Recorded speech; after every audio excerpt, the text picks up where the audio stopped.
벚꽃이 폈네요. 꽃이 폈어요. 여러분, 인생은 고통입니까? 너무 부정적 관점인 것 같아요. 부정적 관점이라서 될 수 있는 한 인생에서 탈출하고 해탈하고 초연해지는 것이 인생의 목적이 되죠. 왜냐하면 인생은 고통이니까. 그러나 하나님께서 아들을 주신 하나님, 아들을 아끼지 않고 우리에게 모든 것을 주시는 하나님께서는 인생은 선물이다 라고 말씀합니다. 그러나 여러분, 분명한 것은 인생의 선물이지만 고통이 있는 것을 우리가 알고 있습니다. 고통이 없다고 외면하는 것 역시 대단히 이상한 관점이죠. 우리가 그 고통을 경험하고 있고 그 고통 가운데 살아가고 있는 것을 보게 됩니다. 삶에 심각한 고통이 있죠. 자질구레한 그런 고통과 고난이 있을 뿐만 아니라 삶 전체를 뒤흔드는 그런 위험한 고난도 우리가 겪는 그런 사람들과 또 시기가 있습니다. 근데 문제는 그럼 쉽게 해결할 수 있으면 고통이 아니죠. 쉽게 해결할 수 있고 또 내가 어떤 것들을 통제할 수 있다면 고통이나 고난이라고 얘기할 필요는 없을 것입니다. 그러나 고난이라고 하는 것은 내가 지금까지 가졌던 지식과 지혜나 또 원인을 파악해서 진단해서 해결을 하는 그런 것과는 차원이 다르게 내가 쉽게 해결할 수 없다라는 것이 고난으로 다가옵니다. 즉 지금까지 이것을 감당하고 해결할 수 있다라면 고난이 아니라 다른 그냥 쉽게 해결할 수 있는 것이죠. 그래서 지금까지의 상태로는 그 문제를 해결할 수는 없다라고 얘기를 하고 있습니다. 고난이 닥치면 어렵다라고 얘기하는 이유는 이것이 내 통제 밖에서 일어나기 때문에 그렇습니다. 원인을 알아도 좀 쉽게 고쳐질 수는 없어요. 왜냐하면 그와 같은 그런 실력이나 능력이 없기 때문에 그렇습니다. 그래서 고난이 임할 때는 심각하게는 우리의 삶 전체를 다 망가뜨릴 수 있는 그런 위험도 있습니다. 한계에 부딪히는 것이죠. 한계에 부딪히는 것. 그러나 한계에 부딪히는 것이 꼭 나쁜 것은 아닙니다. 여러분, 고난 당하는 자가 있습니까? 그러면 여러분, 고난 당한 자가 있다면 어떻게 반응을 할까요? 우리가 태어나면서부터 1차적으로 그야말로 그냥 그 주변에서 아주 많이 이제 경험하는 것은 신앙적인 반응은 아닙니다. 하나님께서 원래 우리들한테 요청하시는 그런 반응들이 아니라 그냥 세상에 그 하나님 없이 살아가는 사람들이 대부분이고 모든 매체들은 그것들을 다 제거하고 우리들한테 보여주기 때문에 그와 같은 것을 은연적으로 자동적으로 받아들이고 배우게 돼요. 그래서 고난 당하면 1차적으로 반응을 어떻게 하는가? 어떻게 해요? 원망하죠. 작은 것에는 짜증을 낼 수도 있지만 대부분 원망하고 불평합니다. 신앙인들은 하나님께 원망하겠죠. 세상 탓을 하고 그럴 필요가 아니라 새롭게 반응하고, 이것이 이렇게 반응할 필요가 없는데도 이렇게 반응해야 되는 것으로 우리는 배워왔어요. 그렇게 뭐가 힘들면 그냥 원망하고 짜증내고 불평하고, 그 다음에 이것이 지속되면 어떡할까요? 분노하죠. 저항하고 분노합니다. 왜냐하면 아프기 때문에 그래요. 감당할 수가 없기 때문에 아프고 두렵고 하기 때문에 저항하고 불평하고, 그러다가 외면하죠. 이게 현실은 아닐 것이다. 그래서 어디가로 도피하게 됩니다. 그것이 중독이든 아니면 삶의 여러 가지 우리들한테 있게 해주는 그런 도피처건 그런 것으로 도피하게, 현실을 도피하게 됩니다. 아니면 게임 중독에 빠지건 이렇게 도피하게 되는데, 그러면 고난이 사라지나요? 그렇지 않죠. 이미 이 고난이 외적인 대부분 우리가 느끼는 이 고난들이 내면으로 스며들기 시작했다라는 그런 증거입니다. 외면에서 이제 외적으로 벌어지는 우리가 이제 그런 것들이 내면으로 들어오면은 이게 이제 지치고 상하게 만들고 어렵게 만들기 때문에 그 다음에는 어떤 반응들이 나오는가? 자포자기하게 되죠. 낙심하고 체념하게 되고 자포자기하게 되고 절망하는 그런 모습들을 이제 보게 됩니다. 내적으로 삶이 이미 포기가 된 상태가 고난이 가져올 수 있는 위험한 모습 중에 하나입니다. 그 될 대로 되라 이렇게 가는 것이죠. 될 대로 되라.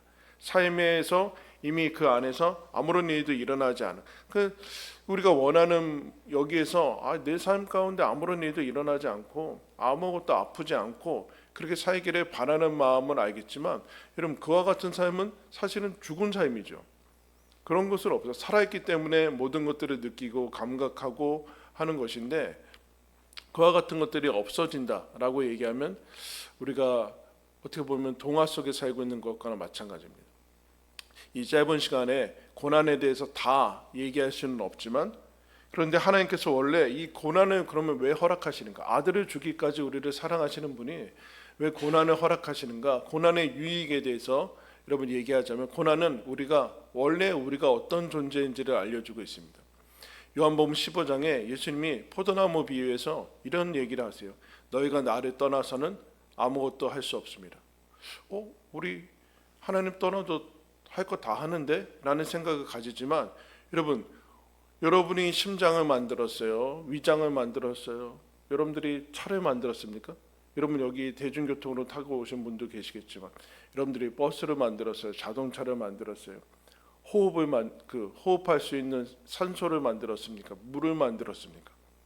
아무것도, 사실은 내 것 가지고 하는 것은 아무것도 없잖아요. 그런데도 자존적인 존재라는 착각을 자꾸 가집니다. 사람은 처음부터 모든 것에 100% 전적으로 의존적인 존재입니다. 그래서 예수님이 너희가 나를 떠나서는 아무것도 할 수 없다. 심지어 불신자라고 해도 여러분, 하나님께서 불의한 자에게도 비를 내려주시고 먹을 것을 주시는 하나님이라고 얘기하고 있어요. 모든 것이 하나님으로부터 공급을 받고 있는 지금 상태인데, 그것을 사람들은 인정하기 싫다라는 거예요. 인정하기 싫다. 왜요? 여기에 굴욕감을 느껴요. 내가 누군가를 의존하면서 산다라는 거. 근데 여러분들도 자녀를 키우고 또 뭐 살다 보면은 여러 가지 삶의 고난 속에서 삶을 내적으로 여러 가지 포기한 사람들에서 나타나는 증상 중에 가장 많이 듣는 단어가 뭡니까? 우리 부모님들 제일 열받게 하는 단어? 알아서 할게요. 뭘 알아서 해? 뭘 알아서 할게요라는 이 단어 자체가 뭡니까? 뭐요? 자기는 자존적인 존재라는 얘기예요. 근데 여기에 문제는 뭐냐면은 자기가 할 수 있는 게 없어요. 별로. 알아서 할게요 라는 얘기를, 신앙생활도 알아서 하겠다는, 신앙생활을 어떻게 알아서 하겠다는 거죠 도대체? 우리가 100% 의존적인 존재고 다 모든 사람에 의해서 주고받고, 여러분 제가 마이크를 만들지는 않았어요. 이것도 만들지도 않았고 전기를 지금 공급하고 있지도 않아요. 이 전적인 의존적인 이 망 안에서 우리가 살아가고 있는데, 알아서 한다? 뭘 알아서 한다는 거죠? 예수님께서 그 얘기를 지금 하나요. 그래서 우리는 이와 같은 의존적인 상태를 인정하는 것을 싫어서 마치 이것을 굴욕감이라고도 얘기하고 실패자라고도 얘기해요. 우리가 스스로 알아서 자기 인생은 자기가 알아서 살아가야지, 그거는 인간만 봤을 때만 그것이 가능한 것이지, 하나님과의 관계 속에서 스스로 알아서 살아간다, 그것을 죄라고 얘기합니다. 죄. 하나님 앞에서 자존적인 존재로 하나님에 의해서 살아가는 것인 것을 인정하지 않는 것을 죄라고 얘기하고 있고, 그것을 지켜나가려고 하는 그 자존심을 죄라고 얘기해요. 근데 하나님은 전적으로 의지하는 것을 믿음이다라고 얘기합니다. 그래서 이 고난이 닥칠 때, 그런데 그것이 다 산산조각 나죠. 내가 할 수 있는 게 없구나. 내가 그동안 뭐 엄청난 능력이 있는 사람으로 생각하지만 무기력하고 무능력하고 연약한 것을 경험하게 됩니다. 그때 드디어 인간의 본질과 자기 자신에 대한 그 본성을 깨어나게 되는데, 무기력이야말로, 그래서 오 할리스비라는 노르웨이 신학자가 이렇게, 무기력이야말로 하나님이 인정하시는 기도의 최고의 마음이다, 그렇게 얘기하고 있어요. 무기력이야말로 기도할 때 가져야 되는 하나님이 인정하는 마음이다. 왜냐하면 사람이 여기까지 오지, 무기력과 무능력을 인지하지 못하면 기도를 하지 않는다라는 얘기예요. 자기가 할 수 있는 것 가지고만 할 수 있는데, 그러나 하나님 없이 해나가는 것들은 그 안에서 어떤 선한 것들도 만들어내지 못해요. 그래서 고통이 주는 유익은 무엇인가? 무기력을 절감하게 합니다. 아, 내가 할 수 있는 것이 별로 없구나. 무능력하구나. 그래서 여기에서 굴욕감을 느끼고 다른 말로 얘기하면 겸손해지는 것이죠. 겸손해지는. 기도가 여기서 시작이 됩니다. 기도. 마틴 루터가 죽기 전에 마지막 말이 무슨 얘기인지 알아요? 우리는 거지다. 확실하다. 그렇게 하면서 갔어요.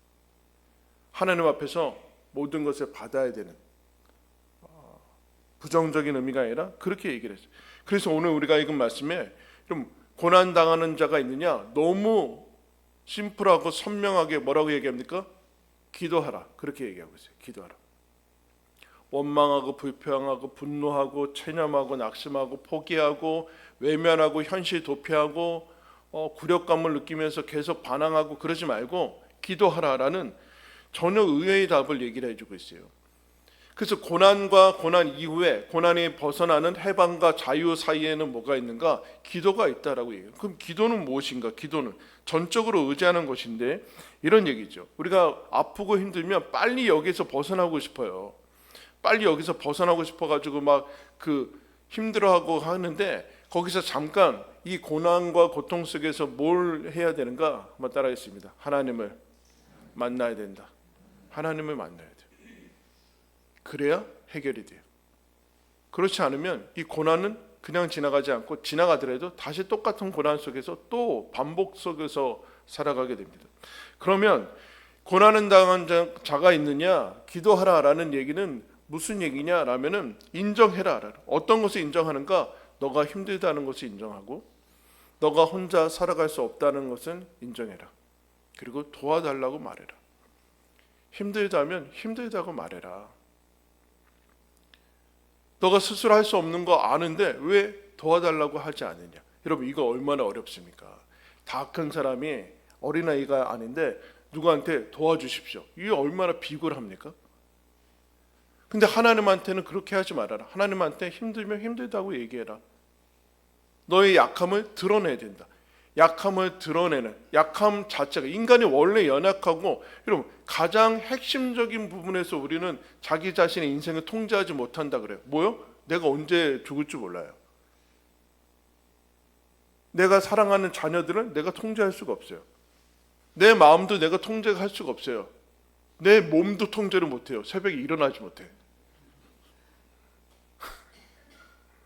통제하지 못해요.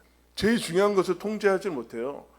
그럼 뭐 하루 동안에 일어나는 일을 내가 통제할 수 있나요?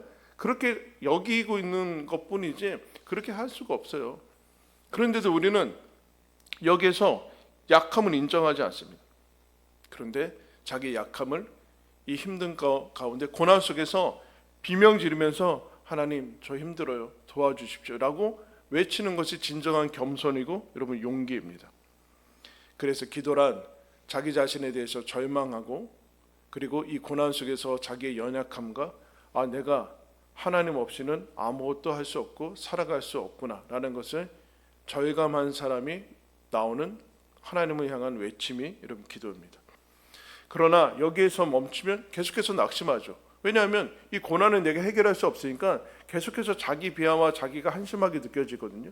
근데 주님께서 이런 얘기를 해요. 사람은 할 수 없지만 하나님은 하신다. 이게 우리가 싫어하는 부분이거든요. 내가 할 수 있으면 좋겠대요. 내가 초능력을 가지고 그랬으면 좋겠는데 하나님은 그렇게 하지 않고 너는 하지 못하지만 하나님은 하신다. 하나님이 너희의 고통을 분명히 보고 출애굽할 때 이 고통 속에서 자유함을 느끼게 될 때 하나님이 이런 얘기를 해요.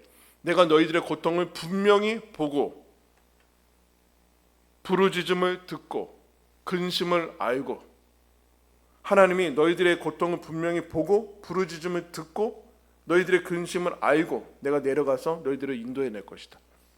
하나님이 아신다라는. 그러면 아시는 하나님이 알아서 해주시면 안 돼요? 우리가 아프기 전에? 근데 하나님이 그런 얘기하세요. 나는 아는데 너도 알아야 된다. 너도 알아야 된다. 이 고통이 이 고난이 너가 스스로 해결할 수 없다는 것을 알고 하나님이 해결할 수 있다는 것을 알고 하나님 앞에 나와서 얘기하고 부르짖고 해야 된다. 그것을 너도 알아야 된다. 너가 얼마나 연약한 사람인지, 하나님 앞에서 하나님과 함께 창조되었는지 살아나가야 되는지 알아야 된다. 그래서 여러분, 기도할 때 고난은 해결됩니다. 믿습니까? 또 하나, 해결되지 않아도 해결됩니다. 기도할 때 해결되지 않아도 해결이 됩니다. 이것을 여러분 기억하셔야 돼요. 왜요? 하나님이 기도하는 때 이렇게 얘기를 하세요. 이제부터 내 문제다. 우리가 하나님 앞에 맡기고 기도할 때 이제부터 그것은 너의 문제가 아니라 나의 문제다. 다윗이 이런 시편의 말씀에 이렇게 했었어요. 내가 기가 막힐 웅덩이와 수렁에서 빠져 있었다. 기가 막힐 웅덩이와 수렁에서 살아갈 수가 없는 그런 지경에 있었는데 하나님께서 나를 반석 위에 세우셨다. 시편 40편의 1절에 이렇게 얘기합니다. 내가 여호와를 기다리고 기다렸더니 귀를 기울이사 나의 부르짖음을 들으셨도다. 하나님이 나의 부르짖음을 들으시고 고난 가운데 깊은 웅덩이에서 나를 끌어올리시고 나를 새 노래하는 사람으로 바꿔주셨다라고 고백을 하고 있어요. 이것이 우리의 모든 고백이 되기를 축원합니다. 기도할 때 하나님께서 우리 가운데 그 고난 가운데 역사하셔서 우리를 자유케 하시고 자유케 하신 그 은혜로 우리를 노래하실 것입니다. 하나님께서 주신 이 말씀, 고난은 당하는 자가 있느냐? 기도하라. 여러분, 이 명확하고 누구나 취할 수 있는 이 약속을 부여잡고 오늘도 기도하면서 하나님 앞에 나아가시기를 예수님의 이름으로 축원합니다. 우리 함께 찬양하고 기도하겠습니다.